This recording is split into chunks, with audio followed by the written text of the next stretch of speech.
So it begins. Well, g'day big bikers. This is it. The Moscow Moto machine is loaded and we are ready to go. So I don't know, I like to start my trips at the coast, particularly when I'm going deep into the desert. Central Australia, the outback. So from the ocean to the desert. Mrs. Jones is loaded and ready to go. I actually changed the exhaust pipe. I took off that really obnoxiously loud one. Mainly because the guys behind me were complaining. It was just too loud. Oh,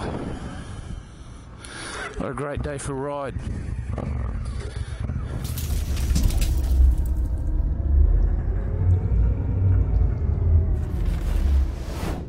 The note on this now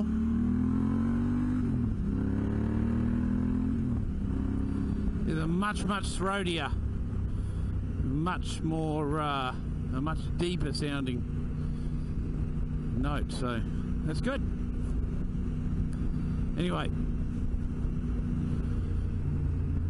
I'm going to go and have lunch with my lady, and then I'm going to head up into the mountains and across the top of Mount Glorious, and I'm only going to go about 200 k's today, so going to stay with Chris.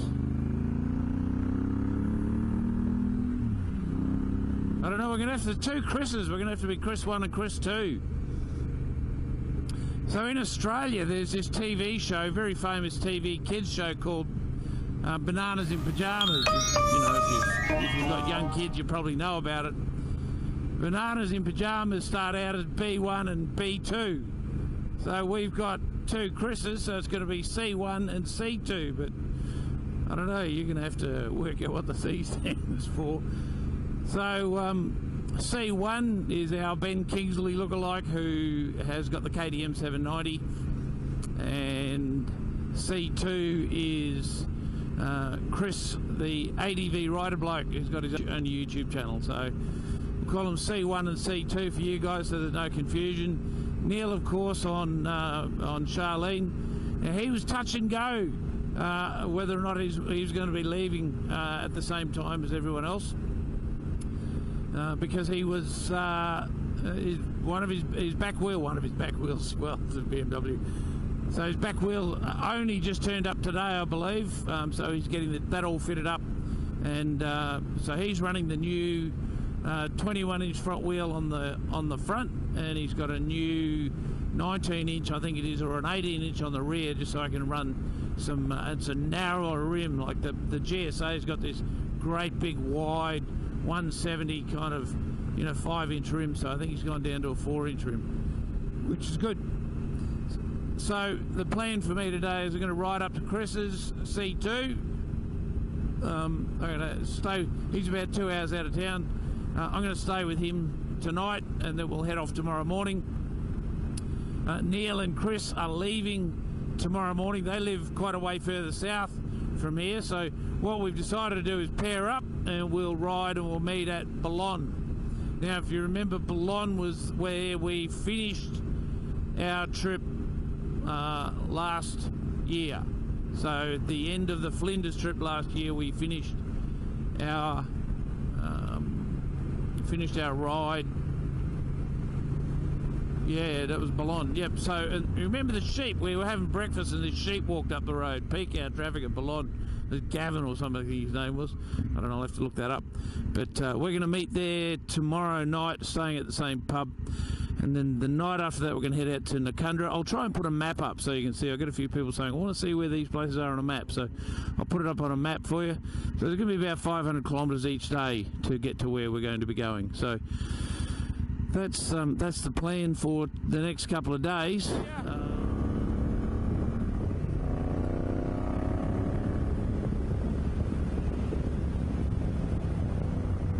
Oh, she's still pretty raucous down the back there. Alright guys, I'm going to go and have lunch with my lady. I'm not going to see her for a couple of weeks, and then I'm going to hit the roads. I've only got, as I said, a couple of hours to do tonight. So. Alright, come and talk to you later.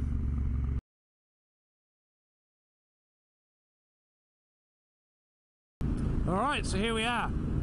I've had my lunch with my beautiful woman, and now we're on the road. Officially, it's just about to click midday. I've got to go up over Mount Glorious, then down into the Esk Valley, and then up what's the name of that range? The Ravensbourne Range, I think it is, or Campton Range, don't know.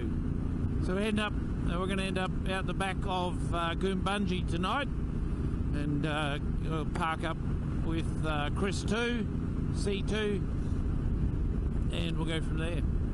And I'll update you if anything interesting happens. But you know, in terms of starting a trip, we've got about, in the next 3 days, we've got about 1,500 kilometres to get really to the start point.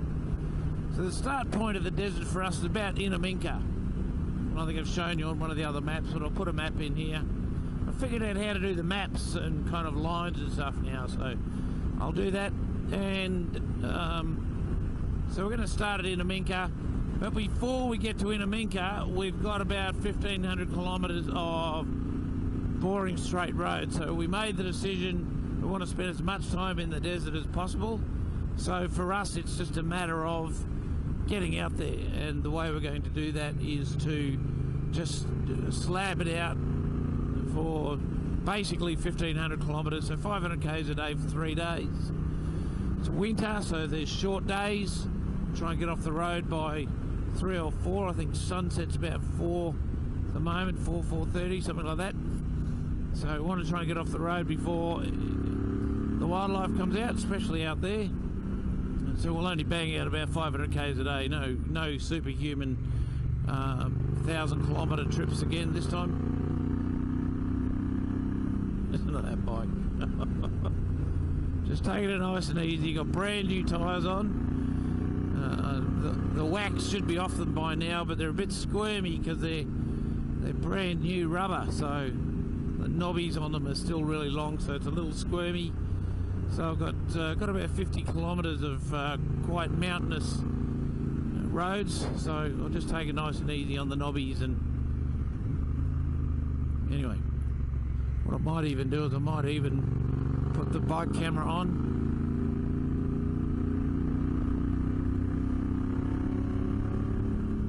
Well, it's not going to be very interesting because we're going to be riding into the sun most of the afternoon. Come on. Yeah, hear that? Traction control stopping that back wheel from slipping because of the knobbies and the probably the wax on that edge of the tyre. So the traction control is fully intrusive at the moment.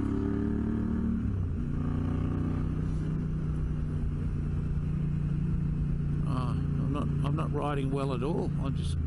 Lines are all over the place. Not really set up as a sports bike configuration at the moment.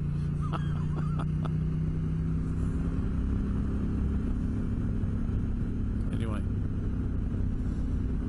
Alright, well listen, I'm going to go and ride these mountains without interruption, go listen to some music and get over the other side, and I'll have a chat to you when I'm getting up near Chris's place. Alright, chat later. How's that for a view? And if you look past the Africa Twin, you can actually see the Esk Valley.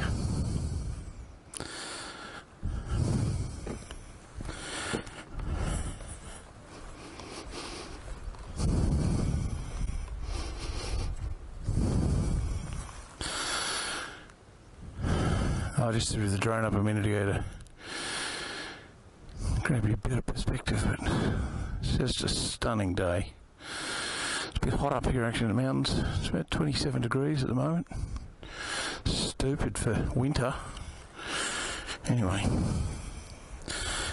there's about an hour or so to go to get to Chris's, so let's go take care of that.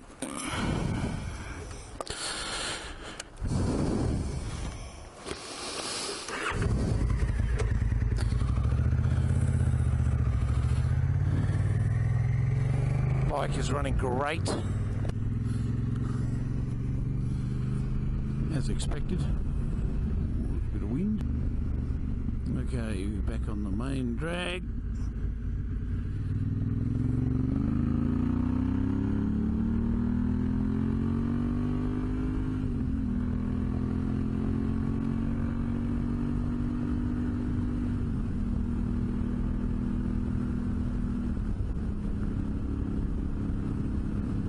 Heading into a westerly now. That's no fun. All right, I'll update you a little later on.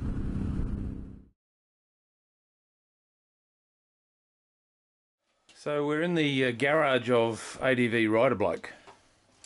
Some last minute preparation. Now, what's this, mate? I hear you watched a video the other day about some bloke reckons he knows how to change these filters. Right. Okay. So we ended up with the filter, the covers off the Africa Twin. It's one of those Chinese ones where many hands make light work. So we've got the covers off. Filters are in pretty good nick, but the bike's only done 2,000 kilometres. But we are going to give it the pre-filter modification. So you have got the filters, haven't you? Oh shit! There they are. Yeah. All right. Awesome. Pre-oiled and ready to go. Just got to hack that off. Yep. Chuck them in, cable tie them up. Yep. And put it all together. Bob's your uncle.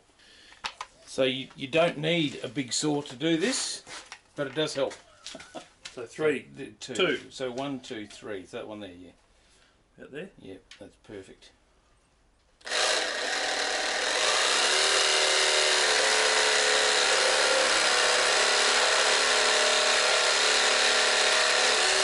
Yep, that's overkill. Not quite straight. Oh. So this is your first time out to the desert? Yes, it will be. I'm very excited. Been trying to get out there for many years, whether it be on a bike or in a four-wheel drive, and the stars just haven't aligned. Yeah. Well, even this Easter when you tried to get out there, well, yes, there was the flooding. God had another idea. Thought he'd pour a whole bunch of rain on everybody. Yep. Good for all the farmers. Good for everyone out there, but just just closed the roads and made everything impassable. So it was just meant to be, apparently. But, no, I am quite excited. Excited about riding soft sand, actually. Excited about riding soft sand, actually. I'll see how you feel after you've done it. You mean after I've fallen off? A couple of times, yeah. Don't doubt. Oh, maybe. So it's back on. Pre-filters are in. We're heading off. We'll get away about 8 o'clock in the morning, and we'll get away. It'll be cold, but not super cold. The weather we had expected it to be quite a bit cooler than it is, so it's kind of good. It just means that I bought a whole heap of stuff that I probably won't need to wear. Two big red Hondas, a KTM 790 and a BMW GSA with brand new wheels on it, 21-inch front wheels. So the rear wheel that Neil had put on is actually quite a bit narrower. I think it's a 4-inch instead of a 5-inch. So that's going to give him the capacity to put a smaller tyre on the back. Make it more of a dirt bike than the global galactic tourer that it is. Need a galactic tourer. Alright, see you in the morning.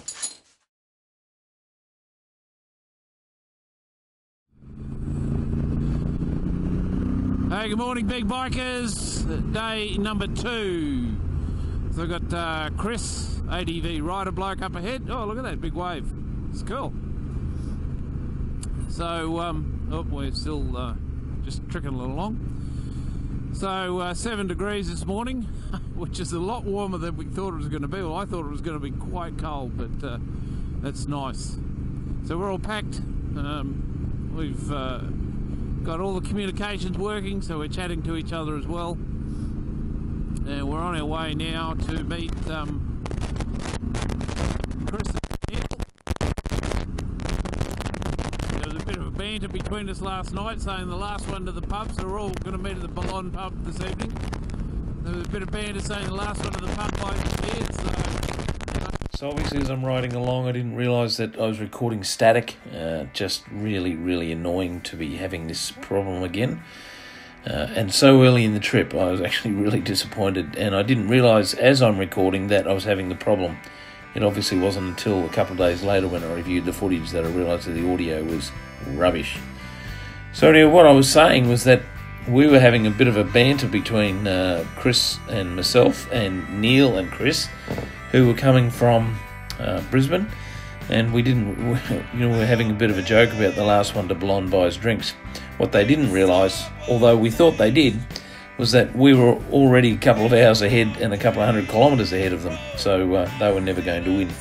On top of that, I believe Chris had some problems with the luggage on his 790 and basically had to completely repack his bike that morning, which caused another couple of hours delay, so they were never going to get there. So we basically rode into the wind, and that was the big problem that we had for most of the day, was just riding into the wind. And the fuel economy was terrible. I mean, I was riding in the mid-6s. Chris was only getting about half, well, 0.5 better than that, so he was down in the high 5s, low 6s. And I was confused because we had both had the uni filters installed. We both had similar kind of weights. The only real difference was the fact that he was running a fly-by-wire 2018 model and I was still on the cable throttle, so there was really a significant difference, and so that put a bit of pressure on my fuel economy. So I just slipstreaming Chris because the fuel light's on. We've got about 60 k's to go. Well, probably about 55 now, and my distance to empty is showing 48, so 40, actually that's 46 now. So I've just slipped in behind Chris, slipstreaming him a little bit. He didn't change his gearing, so I'm running the smaller cog on the front, so it just burned a little bit more fuel because it's revving a bit higher. So we worked out it's about, what do we say, 40, 50 k's difference over a tank. Anyway, it's got to add a little bit of excitement to the day. So that's 16.3. okay. That's 18.1 I used. 18.1. So it's 400 ml of fuel left in there apparently, maybe 500. So plenty. And another good 4 or 5 kilometres. All right, refueling done.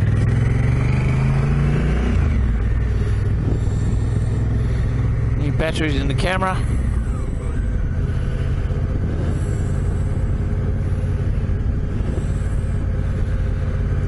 We've made the decision we're going to do the run straight to Bollon because it's still a race. Because I think we're well and truly ahead of the other guys, but you know.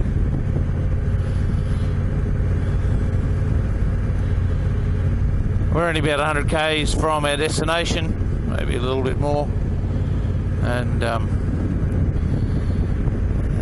then we'll settle in for the afternoon. A couple of sherbets, maybe late lunch, early dinner, packet of chips. We'll work that out when we get there. We'll go and have a shower and get settled in and start the timer to see how long it is till they arrive.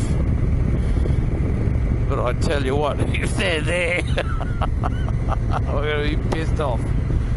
It's just they would have had to have left at 5 o'clock this morning to get there, but I don't think they did. So, all right. Well, the end of day 2 is getting close. That we'll do some more video from the hotel this afternoon, and then when Chris and Neil arrive. So. Well, there's the two Africa twins outside the Bollon hotel. Let's just go and see if Chris and Neil are here. Yeah, no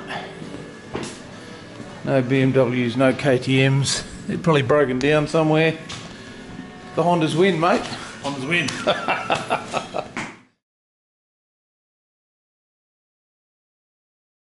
So we arrived at Bollon at about 2 o'clock and started having a few beers, didn't we, mate? Having a couple of beers. A few more. Waiting for Chris and Neil to turn up. Just, oh, that's something I can hear, a noise. Oh, what's that? That looks like a BMW. This is a BMW. It's a big wheel. I can hear it rattling. And there's a KTM 790. Loser!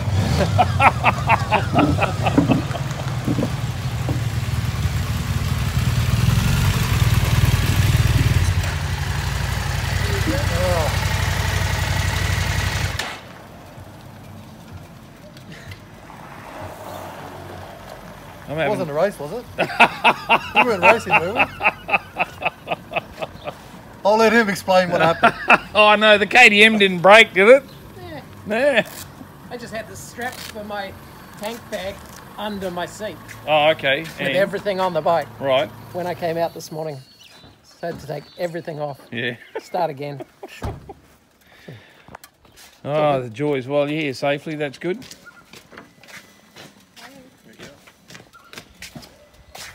You check in here or? No, right here. So just take your bags up those stairs, unload here, and then you can put the bikes in the shed. You guys, you look amazing. Yeah, well, Yeah, well, the BMW doesn't look like you've just been sitting on the couch all day, mate. I have been.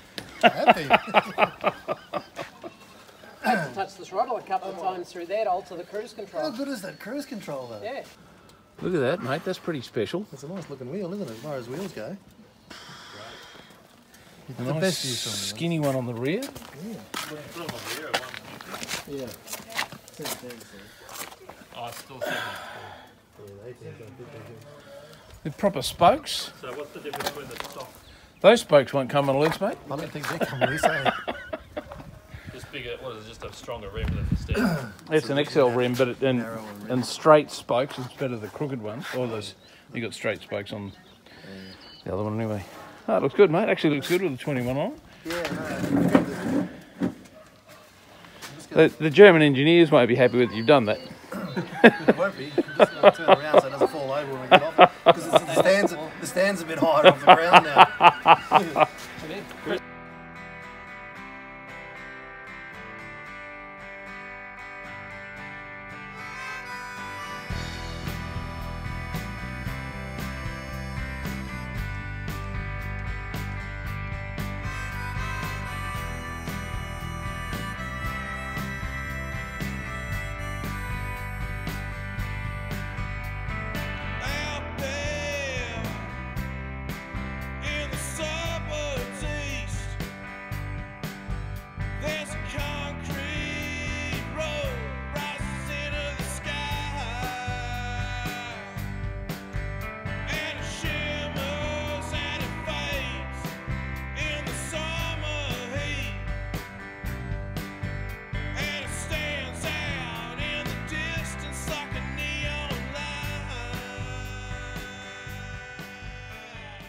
What's really funny is that if you have a look at Facebook or Instagram or any of those social media pages, you get the impression that everyone with an adventure bike is riding out in the outback, and it's just not the case.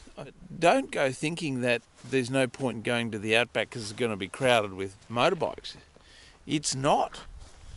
There's just the handful of mates you're with and a handful of other people that are out here that you come, your paths cross, and it's great to catch up with them. It's great to chat and share stories and talk about different tracks. And I mean, it's fantastic just being able to meet other riders out here, but there's not that many of them. Get on your motorbike and go ride in the outback.